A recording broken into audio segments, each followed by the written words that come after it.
15 years old, nang nagsimula akong magbukid. Kalukuyan nag-aaral ako ng high school. Pagkatapos ko ng high school, alam kong wala nang kakayanan ng mga magulang ko para makapag-aral ako. Nagdesisyon ako na magbukid na lang. 2 taon akong nagbukid. Napakahirap ng buhay. Hanggang sa naisipan kong pumasok sa isang shipyard sa Batangas. Naging helper ako doon. Sa ilalim ng araw, sobrang napakainit. Nabubuhat kami ng copper slug. Deliver kami 10-wheeler, 2 lang kaming tagabuhat. So di ka lantanan lahat na yan. Hanggang tagal ako ron ng 6 na buwan. At nagdesisyon ako na pumunta ng Manila. Baka sakali. Napasok ako sa isang paggawa ng mga sportswear bilang isang helper. Bilang isang helper, hindi siya madali, siyempre. Pero dahil alam ko, yun lang alam kong gawin dahil wala naman akong tinapos.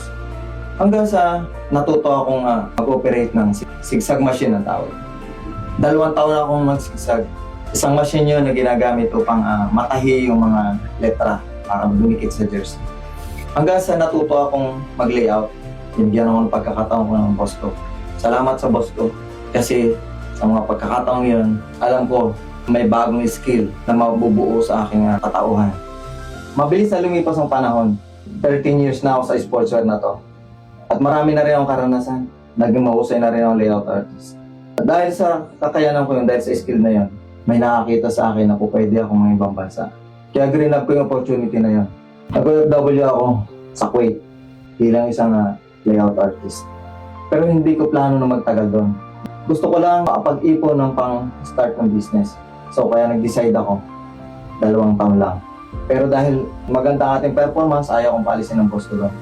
Nadagdagan ng 4 na buwan. So 2 years and 4 months.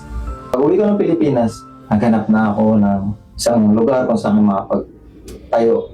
Kasama ko ang kapatid ko na si John, siya yung partner ko. Yun nga, by God's grace, hindi siya madali. Pero to cut the story short, nabuo ang Gig Sportswear. Yan. Ibig sabihin po niyan, Gig, God is great. At sa ngayon, kami po, kapatid ko, kaya may mga empleyado na rin. Gumagawa po kami ng mga quality jersey, t-shirt, polo shirt, mga jogging pants, mga sublimated po lahat. Kaya kung ikaw na nanonood, gusto mo makaranas ng tunay na may pagmamahal sa bawat ginagawa, sa bawat produkto na yung gagamitin, subukan mo. Sa amin mo na ipagawa yan. Dahil alam ko, hindi ka magsisisi kahit kailan. Sana naging inspirasyon sa inyo. Hindi ko po minamaliit ang lahat ng yan. Maging isang sasaka, maging isang helper sa construction, maging isang OFW, lahat po yan ay ginagalang kong mga profesyon. Dahil po yan ay isang marangal na trabaho ang lahat. Kailanman hindi ko kakahiya na ako'y nanggaling doon. Kaya ako nandito para bigyan din kayo ng inspirasyon. Salamat mga kasabi.